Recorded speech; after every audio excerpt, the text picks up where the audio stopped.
School with the bells and the changing, it's based on a factory. It's not based on real life. Real life doesn't work like that. It certainly didn't work like that back then.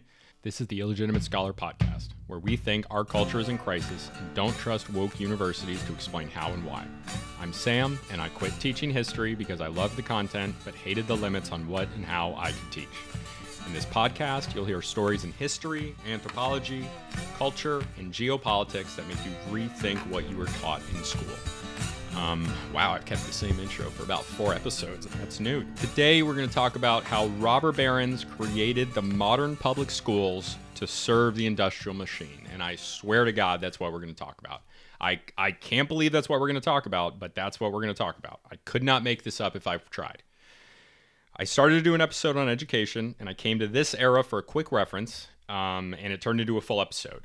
This is going to be the first of 2 or 3. I'm not sure yet. I haven't written the other 2 episodes. I have more than 40 sources. I way more sources than I've ever used on an episode before. This week is the root of education, and next week we're going to be talking about some stats about education today and see where we're at with it. So usually in my episodes, I talk about stuff in the past and then I connect it to today. We're not going to do too much of the connection today because I'm going to do the episode next week is going to be more based on the connection to today. But I am going to be stopping and like what I want people to be thinking about during everything I'm telling you is like, this is the system that was created like for education. The system that was created for education in this country and has existed for about the past 100 years is still basically the same system. It's been modified, but it's based on the same structure. And when I'm reading these quotes today, because also we're going to be doing something a little bit different today, I don't really have a traditional outline like I normally have. I have a collection of quotes that I'm going to be riffing off of. So it's going to be a lot of first-person stuff today. You're going to be hearing what people in the early 20th centuries, both the people who were creating the new system, the people funding it, and what people in education thought of this system at the time. And I'm going to be basing what I'm saying off of those quotes. So next week, we're going to be talking about more of the modern stuff in detail. We'll be sharing some personal stories for me as a teacher and what I saw from anecdotal evidence, supported by some facts and statistics, as always. If you want to hear more about this education content, more of my content that is anti-establishment social studies content, this is a pop anthropology history show, and subscribe. And if you don't know, I have a YouTube now. Please subscribe to the YouTube. Check out the dumb videos I'm making over there. I'm trying to see what works, so I'm doing a bunch of dumb shit. So, don't expect the highest quality, but it's out there. I'm trying to build that up. And join the Discord. Share your thoughts. I want to hear your thoughts. That starts a conversation. Everybody learns a little bit when that happens. You learn more when you interact with the material. You just sit there listening to what I have to say. You're going to learn a little bit. You're not going to learn as much as if you engage with the material. You have to. It makes the material stay way better. 2 years of education school, and that's basically all I learned. Just kidding. It was kind of helpful. Full of dumb people. Speedrun public education up until the progressive era. That's what we're going to concentrate on because that's basically the system that we still have today. So, public education in the U.S. starts in the 1630s, what is now the U.S. It wasn't the U.S. at the time. You got the New England colonies, Massachusetts Bay Colony, Hartford Bay Colony. Massachusetts Bay Colony becomes Massachusetts, merges with another one. Hartford Colony becomes Connecticut, merges with the New Haven Colony, okay? They have public education as early as the 1630s. Everybody learns how to read. This was a Puritan-based society, and puritanical Christianity, they were very extreme Christians. They had no fun. It's like the town in Footloose with funny hats and burning witches. And they made compulsory education. Everybody's got to learn to read. They're not going to high school. Not everybody's going to college. The only people going to college are teachers and preachers, and they're from the aristocracy. So a little bit later, after this, New England sticks with their compulsory schools. They have mandatory schools when a lot of the other parts of the country do not. Even before it's a country. The other colonies, Virginia colonies, don't really have this, at least at first. 19th century, what happens? Again, New England leads, Connecticut, Massachusetts. New England, they decide to make compulsory education in New England based on the, the common schools of Prussia. Prussia is one of the German states that eventually becomes Germany. The unification of Germany later in the 19th century. So these common schools are pre-industrialization. They're based in 18th century Prussia, 1700s Prussia. So what happens is, this is the 19th century. These common schools come out and they're trying to educate way more people in the country. And they spread from Connecticut and Massachusetts to other parts of the country. And a lot of people are going to school, and it creates a major shift. So secondary schools, and secondary is like high school. Secondary schools are uncommon at this point in most of the country. The people who are going to secondary school, high school, are people who are going to be going to a university. And at this point, the only people going to universities, in the 17th century, it was preachers and teachers. That's basically it. Now it's like only doctors, lawyers, preachers, teachers, and a few other. By the end of the 19th century, still only 10% of 14 to 17-year-olds went to high school. Went to secondary school. By 1940, 50 years later, that's the era where all of this changes. Gilded era, progressive era, there's different names for different parts of this. That by 1940, 70% of those 14 to 17-year-olds attend high school. So this is a major shift, and it was the creation both of the universal high school system, which then everybody goes to it, and it was also a change to the other aspects of schooling, the pre-secondary schooling. And so that's what we're going to be concentrating on today. We're going to be concentrating around this time from 1890 to 1940 and what changes were made in education in that time, what they were meant to do, and why. And I swear to God, it's going to blow your fucking mind, because it blew mine. I didn't know any of this shit. Gosh, I'm going to have to bleep stuff out in post-production. I hate doing that. We're going to open up hot.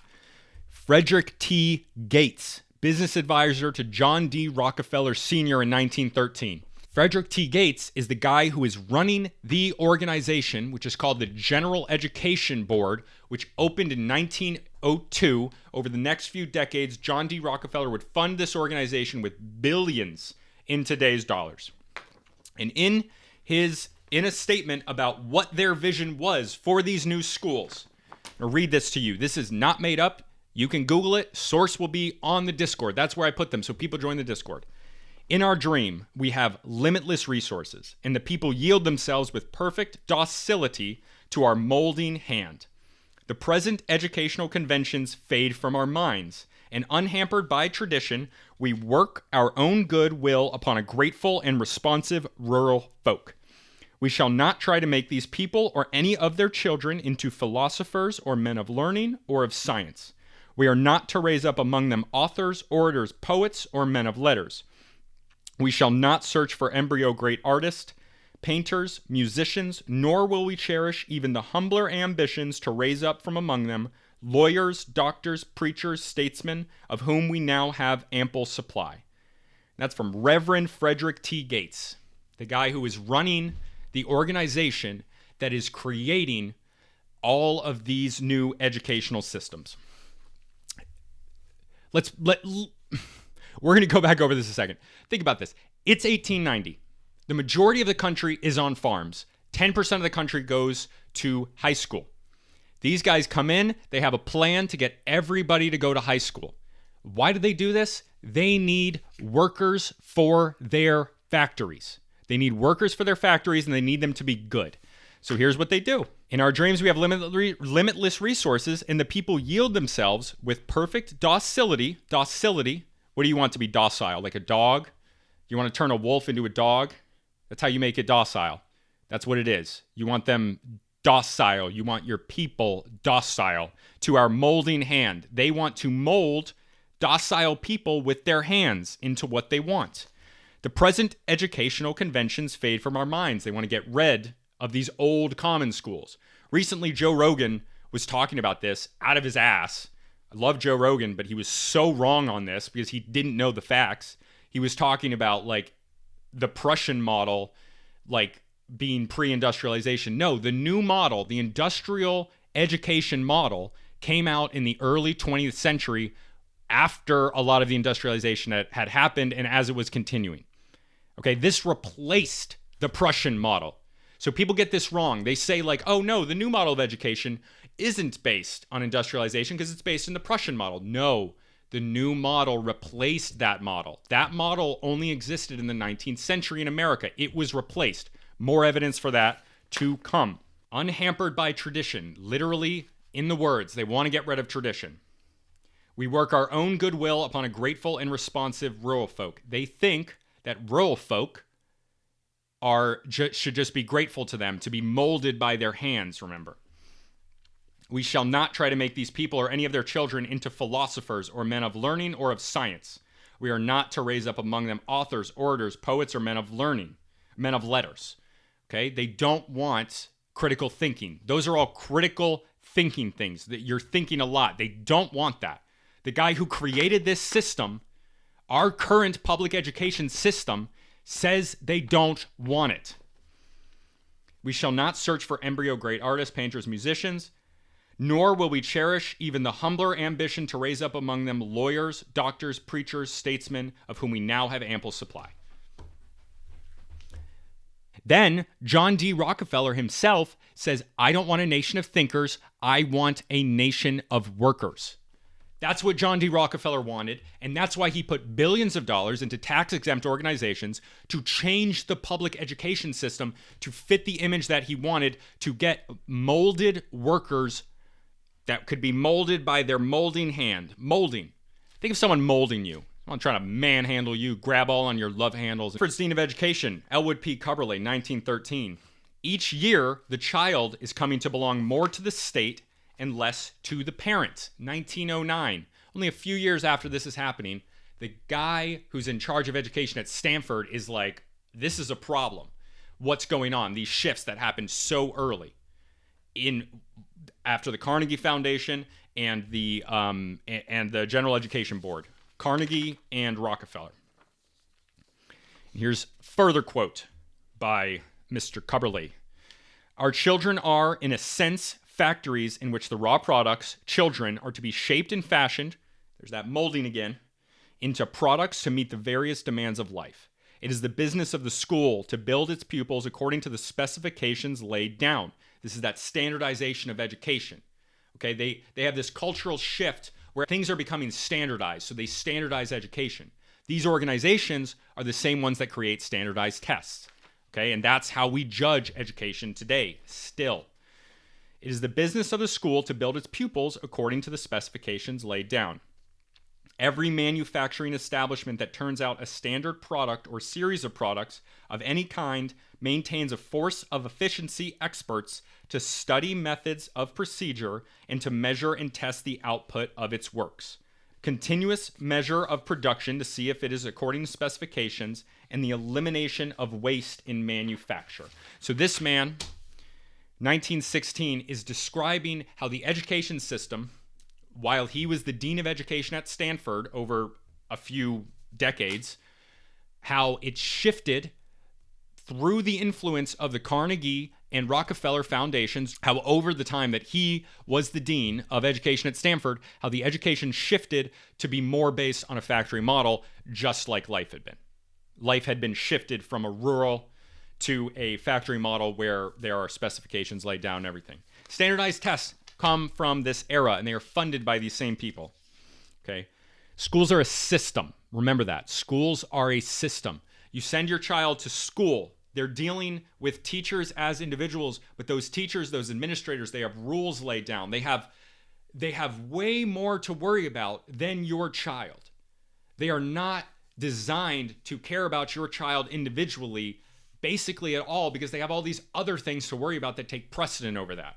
The school existing as a system, being beholden to a school board, being beholden to state and federal laws, all of which were created at this time, means that your child is not the first priority of these people. Another guy, William Torrey Harris, U.S. Commissioner of Education, 1889 to 1906, exactly when the shift is happening.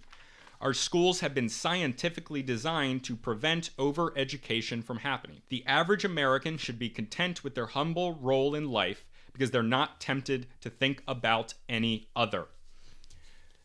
Schools have been scientifically designed to prevent over-education from happening. What this guy is saying is that the schools have been designed so that people are educated to stay in their caste, to stay in their class, to stay exactly where they're meant to be, where they were born, and where they will stay, so that they can continue to be docile hands, continue to be docile people molded by this authoritarian system. I don't even have to commentate on these lines, because every single person who's listening to my podcast, I'm sure most of you, almost all of you, went to public schools in America. I have some listeners elsewhere, but this system was exported to other places as well.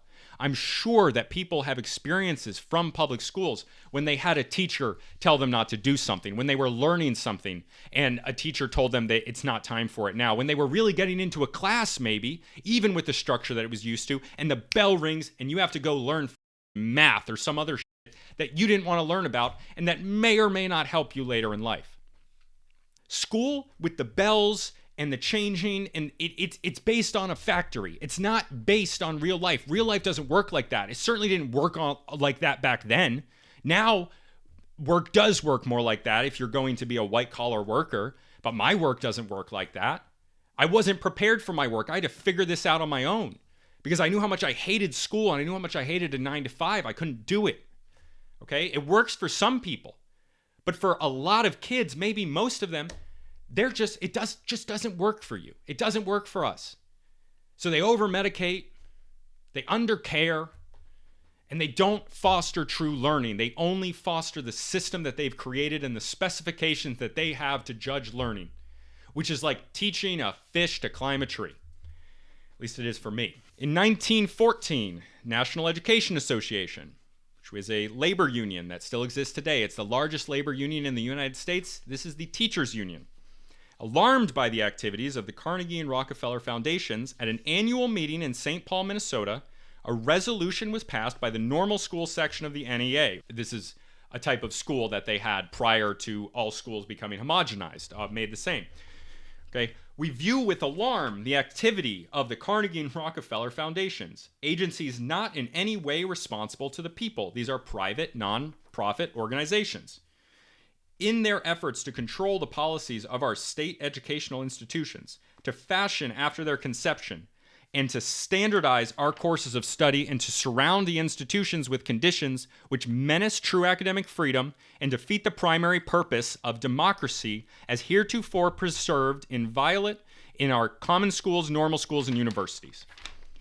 Okay, that is the National Teachers Union in 1914. Don't worry, 1917, the NEA reorganizes, moves to DC, and the reorganization changes it so that the people who are being funded by the Carnegies and the Rockefellers are able to change the organization's views, and they're not a problem anymore for our robber baron friends, our titan of industry friends, John D's Nuts Rockefeller and Andrew Carnegie. So don't worry, we get rid of those complaints soon. We got rid of the troublemakers about the common schools, talking about tradition and democracy. We don't care. We got to worry about our bottom line, man. We got numbers to post. We got quarterly earnings. 3 months, we got to make profit. Come on, chop, chop.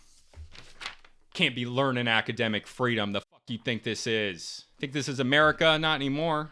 God damn. They really screwed us, man. They really screwed us. 1917. Smith-Hughes Act passes, providing federal funding for vocational education.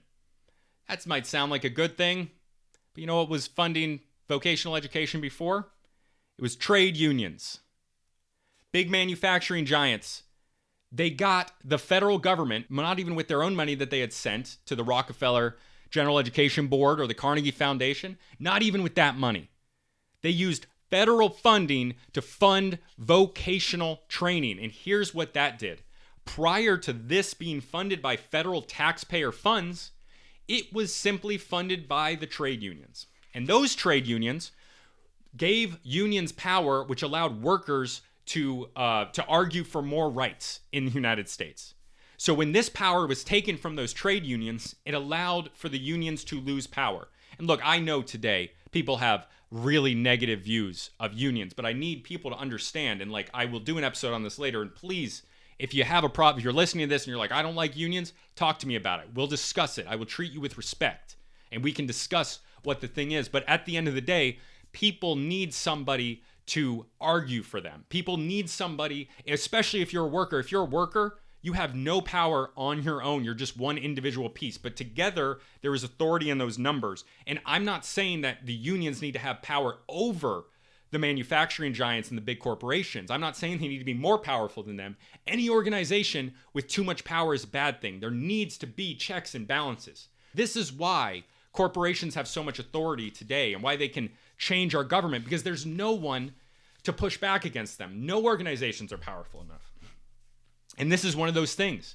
They removed the authority of jobs training and apprenticeships from these corporations. They made it the job of the federal government to provide this. So it's funded by taxpayer funding. The organizations that are benefiting are these big manufacturing giants who have trained workers, and their enemy, their literal enemy, the trade unions and unions in general, they took power away from the trade unions and they got better workers and they didn't have to pay for it. They got the government to pay for it. This is how it goes. 1948, this is much later, educational testing service is formed, still exists today. It was formed of a bunch of these different organizations that were all different testing things. They fit into the educational testing service. This is how, teachers still get their certifications today. And they're rooted in things like the SATs, which some eugenicist racist dude used to call immigrants stupid because they couldn't read English. Who's stupid? You're stupid if you thought that an IQ test that tested knowledge of the English language was actually testing anything. You're stupid.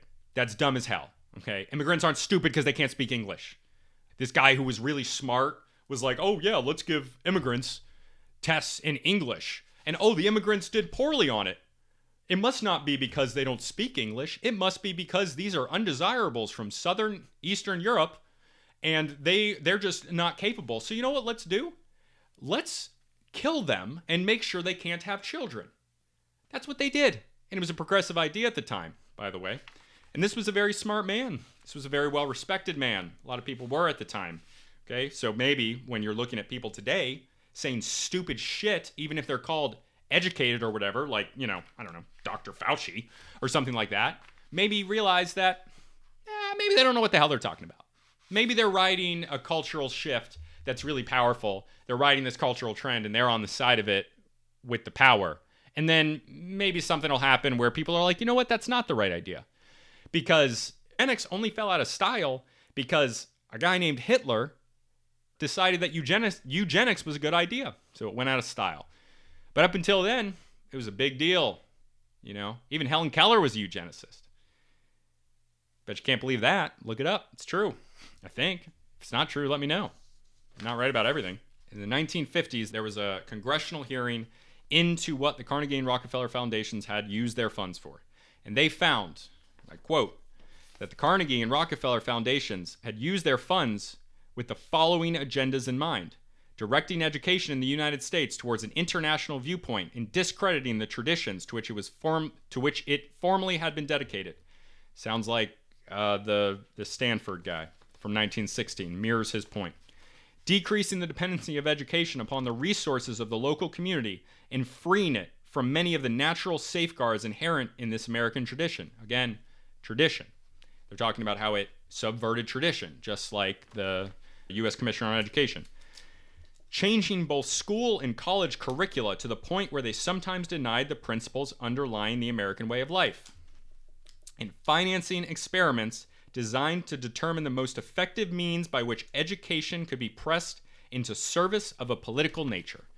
These were people with billions of dollars. These were oligarchs who wanted to learn the best way that they could advance their own wants and needs so they could make more money. And this is how they did it. And it's in black and white in a 1953 report called the Dodd Report, which you can find in the links on the Discord. 1970 book, Alvin Toffler. This is beautifully written, so I'm going to read it to you now. Mass education was the ingenious machine constructed by industrialism to produce the kind of adults it needed. The problem was inordinately complex. How to pre-adapt children for a new world. A world of repetitive indoor toil, smoke, noise, machines, crowded living conditions, collective discipline. A world in which time was to be regulated not by the cycle of sun and moon, but by the factory whistle and the clock. The solution was an educational system that in its varied structure simulated this new world.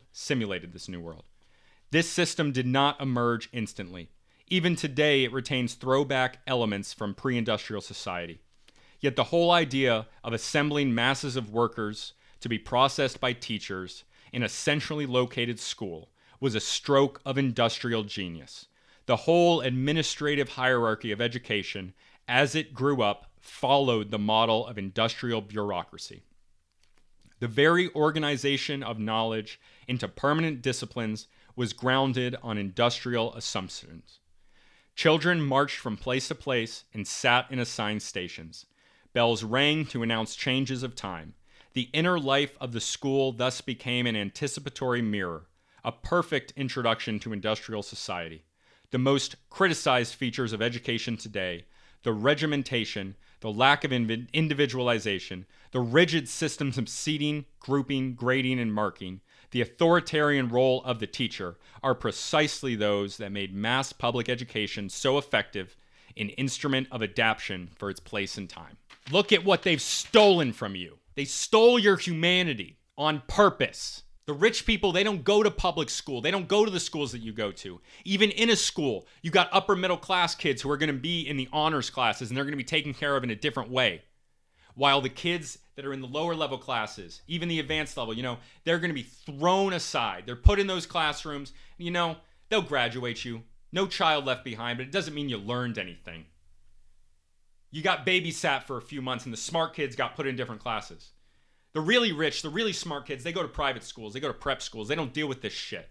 They have better quality people, lower class sizes, more exact attention on the students for what they need. But they don't care about your kids. These people don't care about your kids. And at the same time, they don't want you to do school choice because they believe in this system, because the NEA, the largest union in the country, they advocate for themselves. They have all of these armies of teachers, millions of teachers who believe they're doing the right thing, even though it's in front of their face that they're wrong.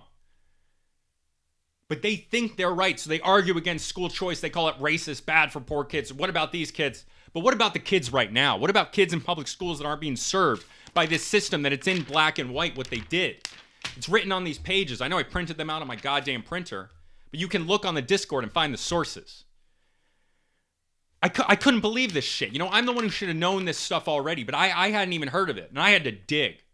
I had to find, I found some blog written by an Indian dude. He wasn't even American. Some badly formatted blog that put me on the right paper trail to find the first person sources, to find the books that this is from. I spent hours researching that. I did more research on this than I've ever done on anything on any podcast episode before. And this stuff's hidden. Everything positive about what these people did is on the Wikipedia pages. It's on the websites of these foundations. It's on, university websites. But if you dig down, you know how to do the right research, which most people don't. I was getting ready to be a librarian. I know how to do my goddamn research. You shouldn't have to be an expert on research to know that John D. Rockefeller designed public education in the 20th century, in order to feed the industrial machine. And he has a quote saying exactly what he wanted, and his advisor wrote it down in black and white what they were trying to do. But I assume that somebody, because I've seen some of it, finds a way to twist the words of these people to make them look popular, to make them look positive. I assume that someone can read the words John D. Rockefeller, who spent billions changing education, saying, I want a nation of workers, not of thinkers, and they still will be convinced that somehow public education is a good net positive for society. And you know what? It frankly is a net positive for society, but that doesn't mean that it's right for most or all children at all. And that doesn't mean it's right for the individual.